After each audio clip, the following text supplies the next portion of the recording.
Objectif News vous présente l'interview de 18h.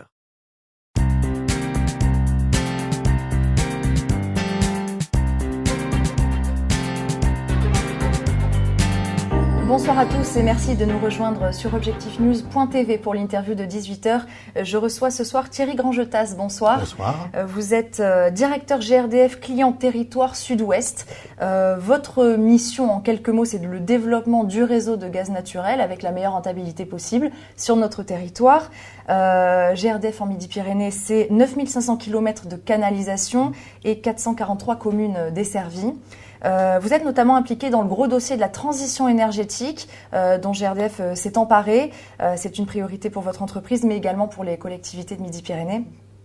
Concrètement, vous avez lancé en novembre dernier une opération visant à diagnostiquer les déperditions d'énergie des logements. Expliquez-nous un petit peu comment ça se passe. Vous utilisez notamment des drones sur quelques villes de Midi-Pyrénées. Donnez-nous quelques détails. Oui, tout à fait. Nous avons commencé des actions sur quelques agglomérations. On a commencé sur Agen au mois de décembre, on a fait Auch, va faire bientôt l'Union.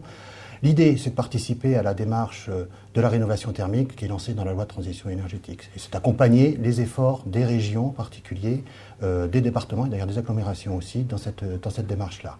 Donc là, on a utilisé des drones. L'idée des drones, c'est quoi finalement? Vous utilisez des petits engins très souples d'utilisation pour faire des photos thermiques et ainsi afficher la déperdition thermique aux propriétaires pour leur faire prendre conscience qu'il peut être nécessaire de faire des travaux chez eux. Concrètement, vous avez une photo avec en rouge l'énergie gaspillée, en bleu... C'est ça, vous avez des points rouges, des points bleus, de l'énergie qui est gaspillée, qui permet de voir les endroits où il faut travailler dans l'habitat. Et par la suite, nous proposons des offres, des propositions d'offres de rénovation à cette clientèle afin qu'ils puissent continuer à faire leur choix. Donc là, nous avons fait des photos, nous avons eu des premières réunions avec les clients concernés avec un taux de participation qui est assez important, de 80% de la clientèle qui est participée à cette première réunion. Et puis, nous sommes en train de développer des offres avec elle en ce moment. Et alors, est-ce qu'il y a beaucoup de logements qui souffrent de déperdition énergétique? Écoutez, oui, on le voit bien. Il y a un objectif national qui est de 500 000 logements par an à rénover. Donc, dans la région, ça va représenter, alors je parlerai de la région sud-ouest, mais c'est vrai, ça fait, on va dire, 50 000 logements à faire par an. On sait bien qu'il y a des années de construction qui sont plus ou moins propices qui ont des réglementations thermiques, en tout cas plus ou moins adaptées.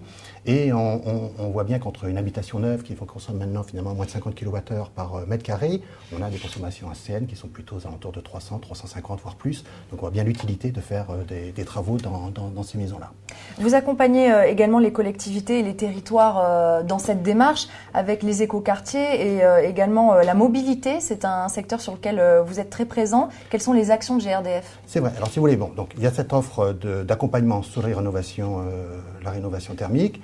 Une autre qui est l'accompagnement des projets des collectivités locales pour développer des quartiers, soit des nouveaux quartiers, soit des quartiers existants qui veulent aménager, où là, bien entendu, notre énergie est partie prenante de par ses capacités intrinsèques pour le tertiaire, pour éventuellement l'industrie, s'il y a de l'industrie, pour les logements collectifs, où ça correspond particulièrement bien à la réglementation thermique 2012 telle qu'elle est portée, avec des usages à la fois gaz naturel et ou photovoltaïque ou autre, en tout cas de NR, pour compléter cette offre. Et dans la démarche souvent les collectivités locales, il y a aussi cette démarche de mobilité. La mobilité est un sujet en ce moment important, où on voit la réglementation qui évolue. Et c'est vrai que l'utilisation en particulier de bus au GNV répond à une certaine demande par une diminution de l'ordre de 80% de certaines émissions d'azote, une diminution aussi des consommations et globalement un coût quand même qui est de l'ordre de entre 20 et 30%, on va dire, moins cher à l'utilisation. Donc cette offre GNV, vous avez en particulier Toulouse, qui est la métropole de Toulouse, qui continue à développer via Tisséo en particulier une flotte de bus GNV plus importante. On a aussi des choses, alors c'est des points un peu plus restreints en termes d'utilisation, mais par exemple on voit que les chariots élévateurs aussi, on a des demandes de chariots élévateurs en GNV, on a des demandes de logistique, par exemple, de certaines grandes enseignes qui ont des camions qui vont amener leurs marchandises dans la ville, qui utilisent du GNV.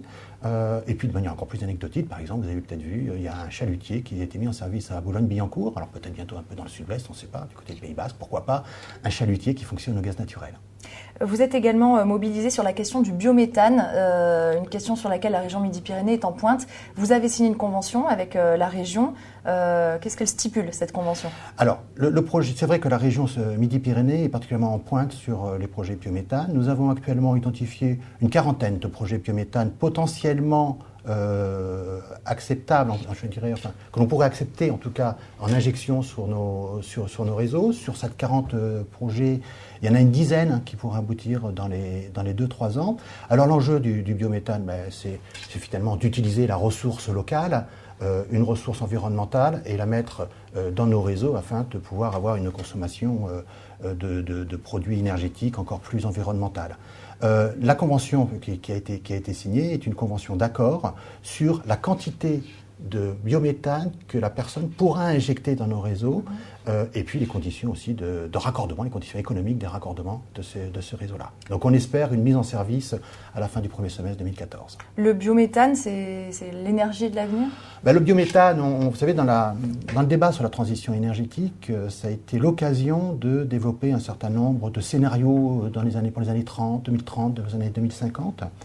On a une conviction à GRDF, et cette conviction est partagée par un grand nombre d'acteurs, dont l'ADEME en particulier, qui est de voir que l'utilisation du gaz naturel va devenir de plus en plus une utilisation, on pourrait dire, de méthane, de CH4, avec une forte montée du biométhane, où on estime que 30% potentiellement en 2020 ou 2025 pourrait être du biométhane dans notre réseau. Mais il y a aussi d'autres sources de fabrication de CH4, on va dire du CH4 un peu synthétique finalement, et en particulier vous avez des zones comme Albi qui ont constitué un cluster sur l'hydrogène, qui pourrait être injecté dans nos réseaux, on pourrait rajouter du CO2 avec de l'hydrogène et ensuite faire du CH4. Enfin, tout ça, on voit que c'est un véritable élan pour, à terme, on espère, 2050, 70-75% de notre gaz naturel qui utiliserait ce type d'énergie.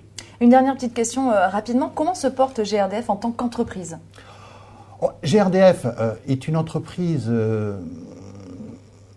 j'allais dire, de service public qui se porte bien parce qu'elle a un élan avec l'énergie qu'elle transporte, qu'elle distribue. Elle se porte bien parce que elle a une volonté d'accompagner les collectivités locales. Certes, on est soumis, comme tous, aux difficultés économiques qui peuvent arriver en ce moment, mais en tout cas, notre démarche est bien de vouloir accompagner tous ces développements locaux de telle manière à faire en sorte et faire comprendre que notre énergie a son rôle à jouer. Donc globalement, une entreprise qui se veut être moteur, en tout cas, dans le développement local. Merci beaucoup Thierry Grangetas d'avoir répondu à mes questions. Je vous remercie beaucoup.